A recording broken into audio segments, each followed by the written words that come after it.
What's happening? Thanks for joining me on a Friday, the best day of the week. And man, beautiful weather this weekend. Hopefully, y'all have some plans to have a good time. Let's start with Drake Maye because all eyes are on Drake Maye right now. Even though it's May 31st, everybody is talking about Drake Maye. And some people are talking about quarterback rotations and how many reps these guys are getting at quarterback during OTAs. I don't want to pay as much attention to that as much as I want to pay attention to any kind of progression from Maye, or if he takes a step back. That's what's most important about all of this, right? I mean, it's only May 31st. We recognize that. I'm not going to sit here and do cartwheels and tell you that Drake Maye is going to be a Hall of Famer. I'm not going to sit here and tell you that Drake Maye is going to start week one. I'm not here to tell you that Drake Maye is going to be terrible all year long. I'm just taking snapshots each and every step of the way here to see what Drake Maye looks like, how it feels, what people are saying, what the team is thinking, those kinds of things when we look at the progression of Maye. With the idea that it's only May 31st, we also have to understand that there's going to be some ebbs and flows. Nothing is going to be perfectly linear with the progression of Drake Maye. If Maye continues to progress, we have to understand that from time to time, he's going to take a step back. He's going to make mistakes. This is what happens with young quarterbacks. This is what happens with quarterbacks that are somewhat raw. When we talk about working on fundamentals and all those things, we can't expect Maye to be at level 7 within the first couple of weeks. And it's going to be a little bit from time to time like a roller coaster. But the hope is eventually, at some point, he's going to level out to a baseline and then build off of that. So we have to understand it's May 31st. We're not jumping to any grand conclusions about Drake Maye. We have to understand there's going to be ebbs and flows to his play and his progression. With that said, and understanding that it's really early, I think it's important to keep an eye on what's happening with him. He's the future of this franchise. He's QB1. If the Patriots blow it with Maye, we're talking about another rebuild 3 years down the road. And in the early stages, trying to figure out his maturation, his development, it's crucial to keep an eye on what he's doing and what the team is thinking and how he's performing early on. And if we're seeing that improvement as he walks forward closer to week one of the actual season that will count. And I bring all of that up because Burt Breer was on Early Edition last night, NBC Sports Boston. And Burt said that he's heard Maye has had a great start. Breer said, quote, what they're seeing, they, as in the Patriots, what they're seeing is elite downfield accuracy. They're seeing an ability to go through progressions, going from 1 to 2 to 3 based on what they're able to throw at him in coverage. And then there's no panic. What they're seeing right now is a kid who does not panic, doesn't force the ball when the picture gets jumbled on him. Doesn't mean he's ready to start, but what they're seeing is a kid who is learning and applying what he's learning on the field. And that's the point. The point is not to tell you that Maye is going to be ready by week one. The point is not to tell you that Maye is going to have an electric rookie season. The point is to tell you that the team watching him through this early process is very satisfied by what they're seeing. Some of the things, some of the fundamentals that he has to work on, the team feels very good about where he's at this stage of OTAs. And that, yes, is important. Let me put it this way. What if Burt Breer said that he heard from the Patriots that Maye is going to need a lot of time, that they were surprised by the lack of his ability to read through those progressions? What if the team wasn't feeling so confident about where Maye is right now in this moment? Do you think a lot of people would be going crazy? 5-alarm fires about Maye and how he's going to fail? I will guarantee you that there would be some people out there that would be treating it like the end of the world. So now that we read or hear from Breer, from the Patriots saying, hey, this guy, he's had a great start. It's good news. It's good news. Elite downfield accuracy. That's good. The progression stuff, though, is the most important. The fact that Maye is showing this team as the defense, as DeMarcus Covington is throwing some different looks at Maye, the fact that Maye is reading through the progressions, looks at his first shot, his second shot, his third shot, based on what the coverage is. That shows a level of maturity. That shows an understanding of what's happening in front of him. And that's important. If you want a quarterback to be successful, eventually, they have to figure that out. They have to be comfortable and confident in what they're seeing. Tom Brady back in the day said, I feel like I have the answers to the test. What he was saying was that he felt so much comfort at seeing everything in front of him after being in the league for so long, he was able to understand and calculate within his head what he had to do to beat each defense, each snap. Now, I'm not sitting here telling you that Drake Maye is going to be Tom Brady. Don't twist my words. But reading progressions, understanding the defense, that's a huge step for any young quarterback. And the fact that Maye is showing some of that right now is a good thing. The elite downfield accuracy is a good thing. I don't think many people would be surprised by that because he showed a lot of it at UNC. But this is good stuff. And I like how Breer couched it. He's not ready to start. Doesn't mean he's ready to go week one. But what the Patriots are seeing from Maye is the fact that they teach him something. He learns it. He doesn't only learn it, but he applies it quickly on the field. And that's very, very important.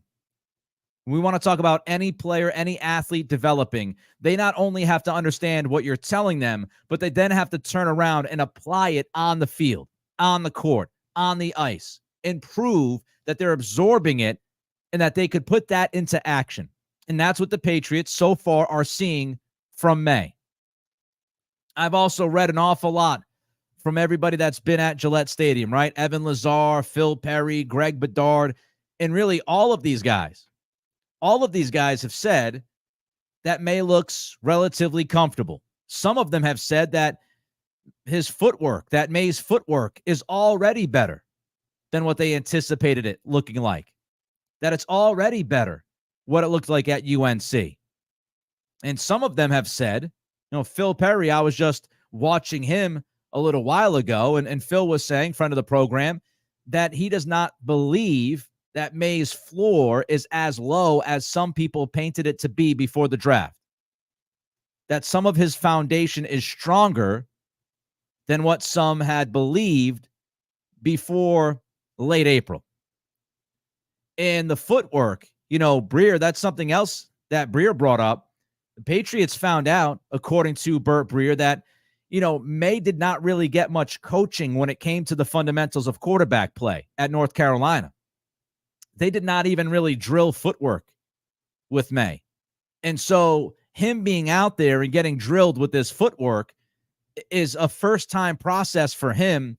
And, of course, he started to do this as soon as the season was over because he knew that a lot of people would be questioning the footwork. So he's been working, I'm sure, with his personal quarterback coach like every guy does.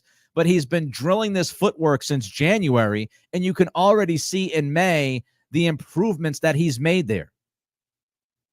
So it makes me feel optimistic. It makes me feel optimistic that at UNC, he was not getting taught this stuff. He was not getting drilled footwork. And now, as soon as he's working on it, it's getting gradually better. And hopefully by mandatory minicamp, it will be better. And then when we get to training camp, we won't even be talking much about his footwork. So that's a positive. Universally, everybody that I saw write about this, talk about this, universally, reporters said that Drake Maye was better at the second OTA this week than he was last week. Got off to a little bit of a slow start on Wednesday, but quickly got better. It made 3 or 4 really good throws. Now, again, as we said, it's May 31st. It's OTAs. There's going to be ebbs and flows.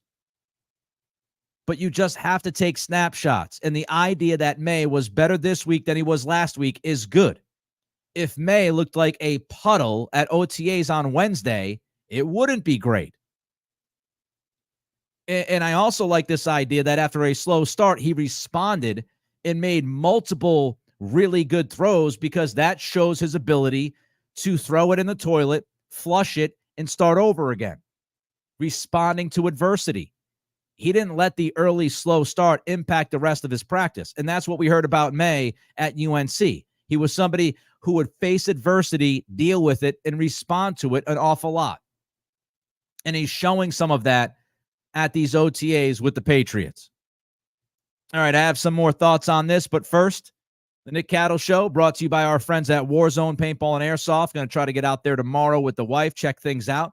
Warzone has 9 maps, 30-plus acres of land, hilltop forts. You know the deal. Paintball and Airsoft, every age group, starting at 6+. You just got to show up, pair of jeans, good shoes, long sleeve shirt. They take care of the rest. And they are casual, low-key, not going to put any pressure on you. If you're a first-time paintball player, cool, they'll work with you. They'll teach you the ins and outs so you have fun. It's a great place. 4.9 star rating because they take care of you. North Kingston, Rhode Island. Their phone number is 401-228-6366. That's 401-228-6366. Tell them that the Nick Cattle Show sent you. Couple of more thoughts on Drake Maye before we get to an offensive lineman that might actually be a little bit better than people are giving him credit for. I love the fact that Maye is drilling on the fundamentals and it's not short-circuiting him. What I mean by that is if you start to get buried in all of the details, if you're so focused on the footwork in the throwing motion and you're thinking so much about it, you're not going to be able to look natural out there. You're going to allow it to get in the way of your natural ability. And it doesn't look like he's second-guessing himself. According to what people see, according to reports, according to what Burt Breer said last night on Early Edition, the nonstop drilling of the fundamentals and him working on all of these things, right? All of these basics to build that foundation. And also working on cadence, and also working on the install of the playbook. All of these things, they seemingly are not getting in the way of Maye making progress, which means he's not short-circuiting. He's not thinking so much that he just kind of stops and pauses and screws up, right? He's not throwing it in the dirt. He's not double pumping. He's not looking unsure of himself. He's naturally getting through the footwork that he's been taught. And he's doing what he has to do to look good on the field. And I like that because that means he is taking in the information and he's not allowing that information to bog him down. He's not allowing that information to slow him down in any kind of way. He's embracing it. He's learning it. He's applying it. And it's not stopping him. It's not stalling him. So to me, that's a really good sign. Really good sign. And he hasn't even started working off platform yet, by the way, which many would tell you, and we've talked about this leading up to the draft. We talked about it after he was drafted. One of the things about Maye that stands out is his ability to work off schedule, to work off platform, to create plays that might not be there immediately, to be able to throw on the run, to bootleg action and chuck it downfield 45 yards. He has not even begun what he does best naturally. So if he's able to nail some of these things, right? If he's able, by the time you get to mandatory minicamp and then you get to training camp, if the footwork is like in the back of his head and it's becoming second nature and he's not really too worried about it and the footwork looks clean, if he's able to nail these fundamentals that everybody agreed he had to work on, if he nails that and then gets to the natural part of his game, his athleticism, his arm strength, his ability to work off platform, you combine both of those things and you start to see what he could be down the road. Like, take care of the simple stuff now, because that's the point, right? Take care of the stuff you have to work on now. Settle the footwork, learn the playbook, work with the cadence, and then as you get to mandatory minicamp, maybe you sprinkle in a little bit of extra flair, and then by training camp, he has all that stuff down. if not all of it, most of the initial teachings down, and then he can start getting into his bag, so to speak. So if he can nail this stuff, if he can nail the early foundational stuff, we should feel pretty good about his ability to develop into the quarterback that we hope he can develop into. He's passing all the early tests. He's checking the boxes. And so again, May 31st, ebbs and flows. It's really early. We understand that. We acknowledge it. But so far, so very good. He's passing the early tests. And that's how you got to do it. It's methodical. Some of it is minutia. We talk about granular things. But the only thing that Drake Maye can do right now is continue to check boxes, right? Continue to conquer the tasks that are in front of him. Work on your footwork. Okay, done. Checking the box. Is he making his progressions in practice? Check the box. Is he accurate downfield? Check the box. The playbook, the cadence, the chemistry and communication with teammates. Does he look like a guy that others will follow? All of these things are things that he has to show the team he can do before he takes over, whenever that is. So all we want to see is Maye checking off those boxes. And so far, he is absolutely unequivocally, according to many reports, checking those boxes. And he might be checking the boxes a little bit sooner than the team anticipated. At least some of those boxes. So a great start for Drake Maye, as we understand that it's really early and we're not going to sit here and expect this young man to take over the league within the next 4 months. We can do both. We can actually responsibly discuss Drake Maye progressing throughout this early part of camp. We can handle it like adults, and we can say he's off to a really good start without, declaring him a top 5 quarterback by December. That's the goal with this show right here. Responsibly handle Drake Maye's progressions. And so far, so good. All right. Don't forget to like, comment, and subscribe. Doesn't cost you a penny. Absolutely free to do it. Takes a second of your time and helps this show grow. Give us that thumbs up on YouTube. You can throw a comment in, subscribe, trying to get to 3,500 subscriptions within the next couple of weeks. It's going to take a big push. We'll see if it happens. Rate and review Spotify and Apple Pods. Speaking of Maye and quarterback play, you have to protect the quarterback, right? It's a huge part of this. And when we talk about Maye Onwenu, the evaluations seem to be that he was a very good offensive guard, right? People would argue he was one of the better guards in football. And then when they watch him play tackle, they'll say he's good. He's been good at tackle. He was very good, sometimes great at guard, good at tackle. But could Onwenu actually exceed expectations? I think that's a question that we have to keep in our minds as we watch this preseason play out, as Onwenu plays right tackle full-time for the first time. He is dedicated to being a tackle. Elliot Wolf told Kay Adams this week on Up and Adams that in his estimation, they signed the best offensive tackle in free agency. Of course, he's talking about Onwenu. So he is going to be training for the first time at right tackle full-time. He's been doing it this entire offseason. And I do think that means something. He's not trying to split the baby, so to speak, right? He's not splitting his brain between right guard and right tackle. He's honed in on one position. He's been told he's going to play tackle, train at tackle. You're going to practice at tackle. You're going to play in the preseason. If you do, guess what? At tackle. And it's a different mindset. Onwenu can embrace. He can embrace fully the idea of being a tackle. And so with that training full-time, I would anticipate him to be at least a little bit better. Because if you put 100% of your effort into something, and you have the natural gifts that Onwenu has as an athlete, you should arguably get at least a little bit better at that. And he has not been really able to give that 100% at tackle.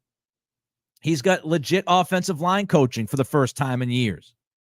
Scott Peters, Robert Kugler, two legitimate offensive line coaches in the NFL. That should help. Adrian Clem, before he went out with sickness, and hopefully he's doing well from a health standpoint, but coaching-wise, he was not great last year. Of course, some of that had to do with the talent. I don't want to dump it all on Adrian Clem or at his feet, but he wasn't around.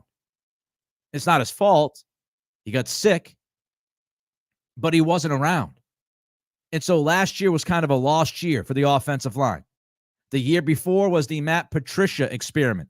That was another lost year. So for the first time in, 3 or 4 years, Onwenu is going to have legitimate offensive line coaching there week in and week out. That should help him get better. Onwenu's 26 years old. He's walking right into his prime.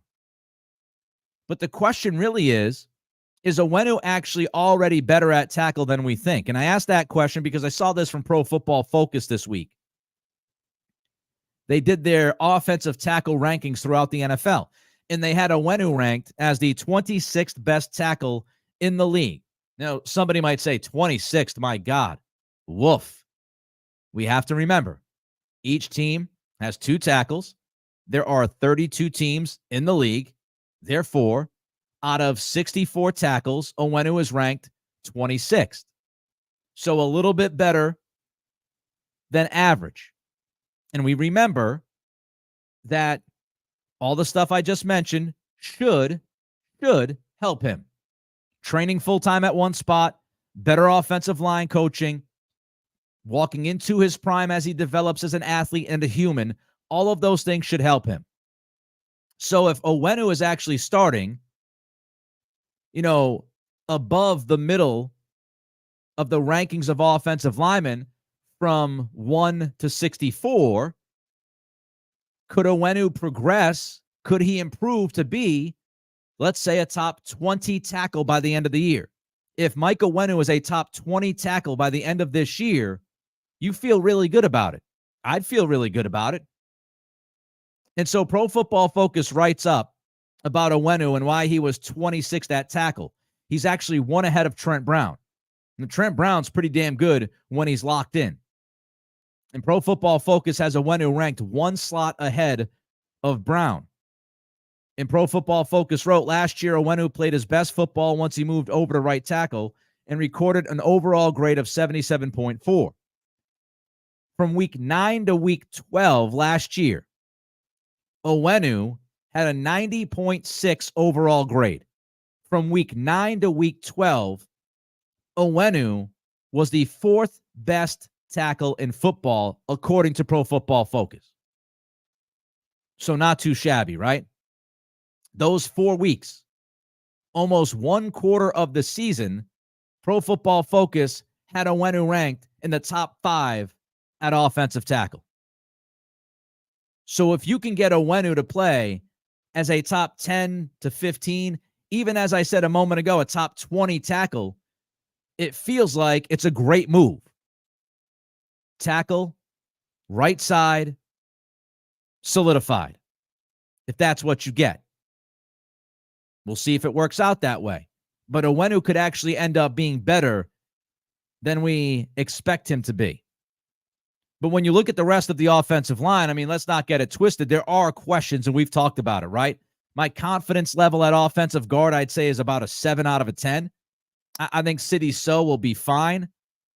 He had a good, solid rookie season with better offensive line coaching. I would anticipate Sow being pretty damn good this year. So I'm fine with Sow. I think he'll be good. But if it's going to be Sow on the left side, then you look at right guard. I don't know what to anticipate from Nick Leverett. Pretty good run blocker from what I've heard. But, there's not a lot of pomp and circumstance surrounding him. There's not a lot of excitement surrounding him. He signed a 1-year deal. So I'm not sure what kind of level you'll get from Nick Leverett. Let's see what happens with Layden Robinson. Does Robinson pop? Does he pop right off the bat? How much time is he going to take? I mean, in a perfect world, and I don't expect this because I never expect perfect, but in a perfect world, Layden Robinson would be ready. He'd be at least serviceable to start the year, grow into a good guard, and then you've got and you've got Robinson with David Andrews in the middle. And you feel pretty good about your interior offensive line. But we've got to see it from Leverett and or Robinson before we feel that way. So right guard is a question. And that's why I'm at about a 7 out of 10, because I feel good about And as long as you can get serviceable work on the right side at guard, about a 7 out of 10. The left tackle spot is the one, right? It's the one we're all watching. My confidence level at left tackle is at about a 4 right now. Can Chukwuekorafo do it? I don't know. Can Caden Wallace do it? Not so sure. Prove me wrong at left tackle. If the Patriots prove me wrong, if Elliott Wolf ends up being right, all you need is one of those guys. You just need one of them to give you like average play at left tackle. That's all you need. You don't need a stud at left tackle this year. Of course, you want a stud at left tackle. If Wallace ends up being a stud, we'll throw a parade. But you don't need a stud at left tackle. If you can get good left tackle play, serviceable as we could call it, then this offensive line would actually be in pretty good shape. But it's a big if. Big if. And I'm not confident. Like I said, I'm at about a 4. I'm not feeling super juiced about the left tackle spot. I have my concerns. But I give them the benefit of the doubt to see what Peters and Kugler could do. We have not seen Okorafor play left tackle in the NFL aside from like a handful of snaps. So until he goes out there and we see him, I'm not going to sit there and tell you that he's going to be an absolute failure. He might end up stinking the joint out. If so, we'll talk about it. Caden Wallace from the right side to the left side, we'll see if it works out. But really, if you look at this, if Onwenu ends up being a top 20 tackle, as we discussed, David Andrews, you're set at center. You feel good about City So. That's 3 out of 5. 3 out of 5. Can Robinson or Leverett hold the fort at right guard? And can left tackle not be a disaster? If Leverett / Robinson can hold their water at right guard, and it's not an absolute disaster at left tackle, then you actually have a workable offensive line. I won't sit there and say great, but better than last year. Patriots, just get better. It would be better than last year. So we'll see how all of it works out. All right, like, comment, subscribe. Don't forget, more likes means more eyeballs on the product, and subscribe. Everybody that subs helps this show out. Just swing on by, click on that subscribe. You're good to go. Takes a second of your time. Rate and review Spotify, Apple Pods. And also, if you like what we do here, I got a Patreon page that you can check out. Exclusive content there, $5 a month. All right, so we'll wrap things up today with the NBA Finals because now we know the Dallas Mavericks will be the opponent for the Boston Celtics in less than a week. Kyrie and Luka, obviously super dangerous offensive players. They're no joke. You look at what those guys can do offensively. You look at how they can close games out. You see last night how Luka just walked out there and ripped the heart out of Minnesota in the first quarter.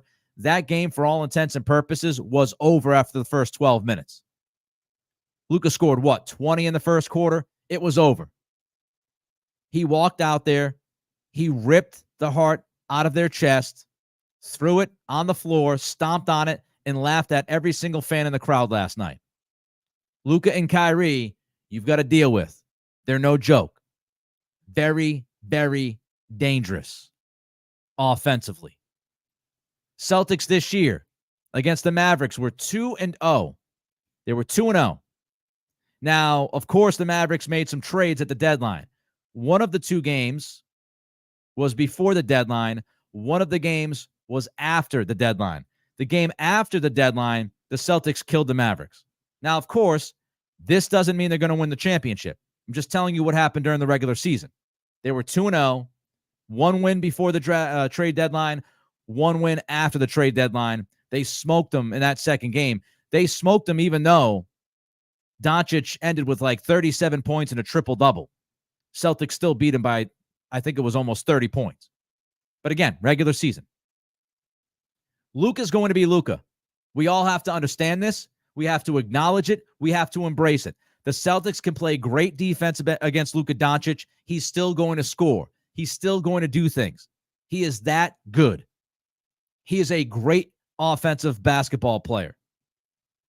His ability to dictate the defense, his ability to manipulate the defense, his ability to understand what the defense is trying to do and how to react to that to get the best shot for himself and his teammates. Luka's going to Luka. We have to expect that. If Luka goes, 30, 10, and 10, Luka is going to be what he is, which is great. The key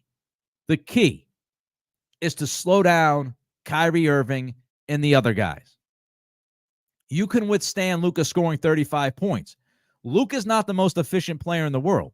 I always get a kick out of people talking about Jason Tatum and how he doesn't shoot well. I went through this on Monday morning on the Sports Hub. Shooting percentages throughout their playoff careers, almost identical. Luka's a little bit better, I think, from three than Tatum is. When Tatum's better from the field than Luka is. Tatum's not the most efficient guy, as we know, right? He'll settle. Luka is not the most efficient guy. He settles. Luka settles for a lot of shots. Now, because of his ability, he makes a number of them. But he's not the most efficient guy. So if Luka's scoring 30 to 35, the key is you're not letting Kyrie score 30. You're not letting PJ Washington kill you from three-point land. That's the key. You can survive against Dallas with Luka scoring 30 as long as the other guys aren't going bananas as well. Because I do believe the Celtics will score in this series. I do think they'll score a good amount of points.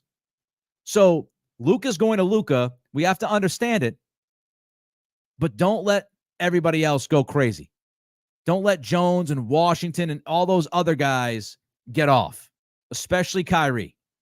If you can limit Kyrie and you can keep those role players to role players and limited role players, then you're going to be able to survive Luka going for 30, 35.